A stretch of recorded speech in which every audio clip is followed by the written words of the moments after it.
matter of days, Prime Minister Hubert Blaze is dead. And Nicholas Braffett sends his car over to Paul's home to pick me up. And Paul and I go over to this house. So it's Mr. Braffett, Dr. Francis Alexis, and George Brizan. There I am going to learn that Francis Alexis is a wrecking ball. Now, he is persuading them legally, and remember, he's a doctor, I'm a fool. So he's a Dr. Alexis. And he has persuaded them that the best thing to do is to let Uncle Ben be the Prime Minister. A child that born last night and who could barely speak would know that nobody gets a country by default. Here you are, government by default. And Dr. Francis Alexis, the intellectual wrecking ball, is suggesting to Mr. Braffett that the best way forward, we should give our support to Uncle Ben. I tell you, when you hear you put a donkey in a horse race, what would you expect? So, I say what I had to say and I left them because people are stupid. Here you are, you have a country by default. Brizan should step in, but he's very nice, and of course he doesn't want to rock the boat, and he's very respectful to Nicholas Braffett. So that's that, and that's how the country ended up in the hands of Uncle Ben Jones. So here we go now. Remember, the things are not in order, Claudette. And again, bear in mind, Claudette, that what I'm saying, you must see that I just came from England. I'm stupid, I'm naive, and I don't understand the nuances in Grenada. So we went, Paul says, let's go.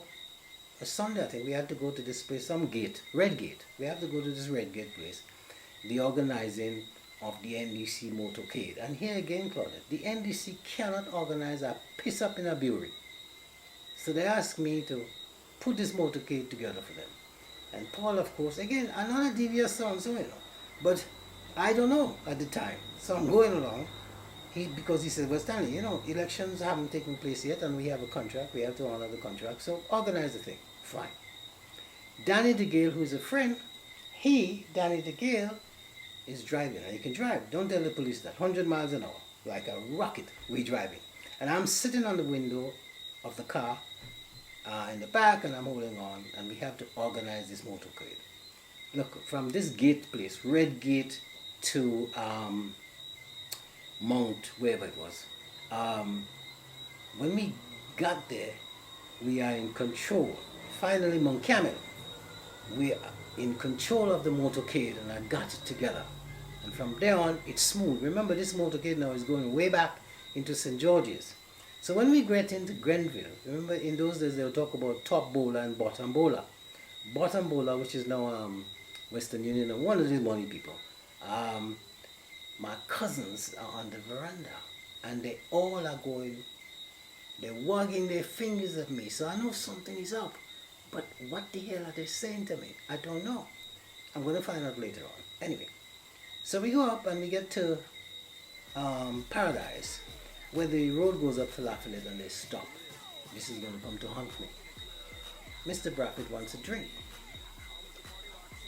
He wants a rum. A rum. So I'm to get him a rum. But hear what? He's not a normal...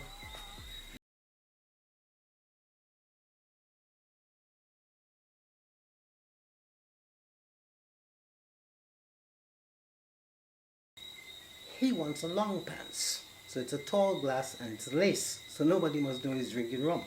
This man was a chimney. He smokes, and he doesn't want anybody to know that he smokes, but he's a chimney. But he can control his drinks.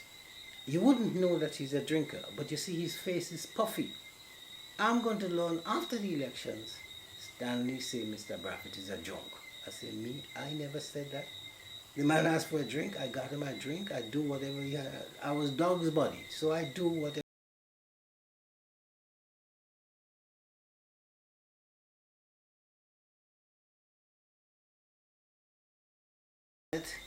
Here is time for me to tell you about the creme de la creme. It's perhaps part of the Grenadian political history or mythology or whatever you want to call it. The creme de la creme.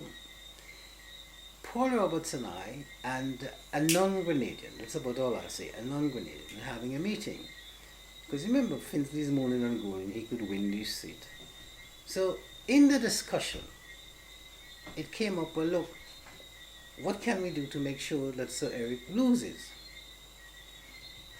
The people around the table, as far as they're concerned, this is my idea. To the best of my knowledge, Claudette, I don't think it was my idea. I agreed. Once we arrived at it, I agreed. But the origin of the idea, it's not mine.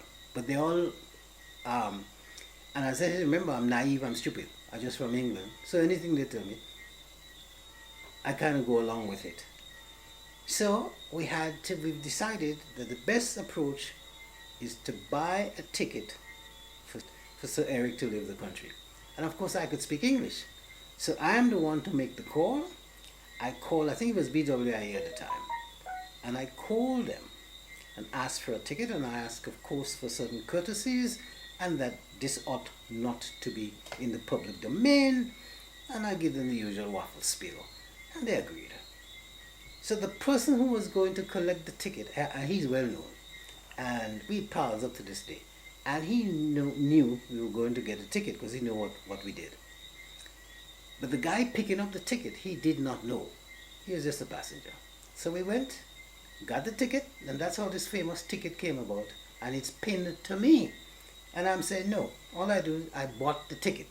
That was my job. I didn't see why I shouldn't buy the ticket. I bought the bloody ticket. Yes, I did. What was going to be done with the ticket, I know.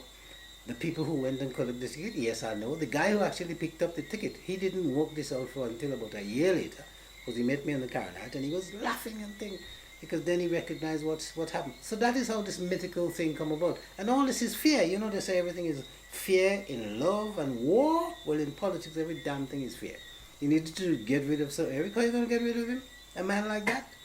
He bought him a ticket. So he had a ticket and he was leaving the country. But of course, that made it possible for Finsley to come home. All this is, Gil, this is why you need to remember.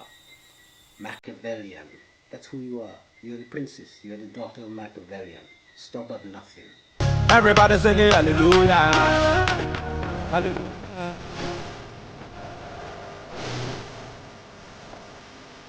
Dr. Keith Mitchell is going around with a petition in York House. So here is his petition, and he's asking everybody to sign it. He goes to Dr. Alexis. The petition is saying that we will all support Prime Minister Herbert Blaise, and we wouldn't move against him when they go to Telescope. Now, so I just remind you, guess who have the petition? The petition is his hand that we should not move against Prime Minister Herbert Blaise. Dr. Keith Mitchell. He's the one with the petition, right? He's the one who turns up, stabbing Blaise, but he's the one with the petition. Listen to Alexis. I'm not a house nigger. I'm not a house nigger. He's not signing that. He and Dr. Mitchell come close to fist to fist. They want to fight because he's not a house nigger. And that's why you must look at people's track record. This man is not a house nigger. And give him credit. He, when the time came to shaking Prince Charles' hands, as a matter of protest, he banged his chest. And that's great. But look at this man from then to now, who this man is. And there are issues about him that I cannot say, which at some stage need to be said because he's a public figure. How can a man who stamps his chest against Prince Charles be what he is today? How can a man who says to Dr. Mitchell, I am not a house nigger, I'm not signing this, look at him today. So, you know, you must learn from these things. I'm not bad-mouthing anybody. I'm telling you the facts. And I'm going to tell you another one which relates to a politician. And I'm not going to name the amount of people who was there. And this is very strange, but it's the nice things about Grenada. We having breadfruit. What do you call it when breadfruit is thing? A steam down. So I don't want any because they have meat in it and I don't eat meat. Do you know what a politician did? A politician. And just not a politician, a minister. The man picked up the plate. And he licked the plate and I say, wow. Whoo. So that's one of them Grenadians thing. If you ask people, they will tell you who he is. But I'm not to tell you who he is. But a politician did that. I was shocked. And here's the other nice thing, and this is really uniquely Grenadian. Remember, Prime Minister Blaise, before he died, had some difficulty walking. Prime Minister Blaise is on the carronage. Maybe he was sending something to Kaiko or whatever. And he's there, and some kids, school kids coming along, they see the Prime Minister. Break dance under your mother. I tell you, this is uniquely Grenadian. A Prime Minister. The kids are taking the piss out of him, and he says, under your mother. Right? Oh, this is great. I love that. This is Grenadian. And then I'll tell you the last one, and we finish. Because the last one reflects on me. I'm visiting St. George's, and I'm always told that whenever you're in St. George's Town, if you need anything, go by this businessman and just ask him for what you want. I didn't take anybody out. I mean, I don't want anything. I have my own money. Why am I going to go and ask anybody? So I'm walking along, and he called, Mr. Bowler! Mr. Bowler! Yeah. So I go over, go upstairs, and we sit down. He said, let's have a chat, man. I haven't seen you for a while. I'm chatting. So he says, how are you doing? I'm explaining, and he said, boy, these guys put you under a lot of pressure and things. I said, yeah. But I'm okay. He says, how are you for finance? I said, well, things are a bit tight, but I'm good. So we chat, and at the end of it, he wrote a check. But before you write the check, listen to this. He says to me, I don't want you walking the street with dry hands. Now, I'm stupid. I don't know what this thing means. Remember I told you the nuances, I don't know. So I take the check, and I'm embarrassed to look at the check. But when I'm away, and I'm walking along the carriage, I look at this check. $5,000. I said, So I go back to Grenville, run upstairs in my cousin's house, and I said, what? I was in St. George's today, and Mr. So-and-so called me. I went to see him, and he gave me a check. They say, how much? I said, well, a little bit of money. Boy, that's your father place, you know that? I said, I don't know. But how much money he gave you, Stanley? $5,000. Why? We need money. I said, so why don't you not go and get your own money? Right? He said, boy, Stanley, is your father business? You don't know that's your father business? Well, nobody never told me that. So there you are. Grenada is a nice place. $5,000.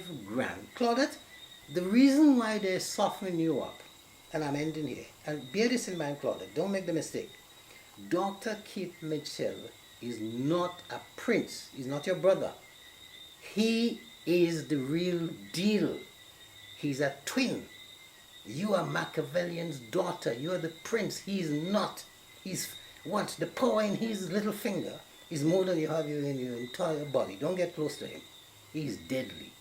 He is not a prince. He is a twin. You are the daughter. You're the princess. Machiavellian. So what you need to do is Mrs. Bernardine and the one in the back door, which is Nazim Buck. If you can't do that, get out and form yourself your own political party. But remember, as they say, the force is with you. You are the daughter of Machiavelli.